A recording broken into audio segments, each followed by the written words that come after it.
Hi, this video is to inform you about the SPJIRM and Mumbai MBA 24-26 waitlist movement. So what are the waitlist movement for last year?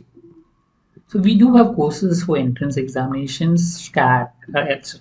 Now looking at the waitlist movement for 24-26, BM had an 89-90 waitlist, much lower than the previous year, mainly because previous year there were certainly 60 seats added, and because of which the waitlist was counted differently. Finance was 15, IM 33, operations 30, marketing around 20-25. That's where the range is.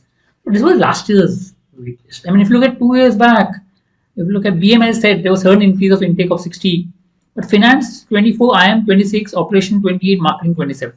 So around the range is same, but here finance moved much lesser, 15, IM moved more, 33. So yes, that's a variation where the waitlist movement will move.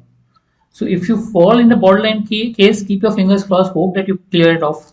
But whenever you're on the waitlist, nothing is sure about it.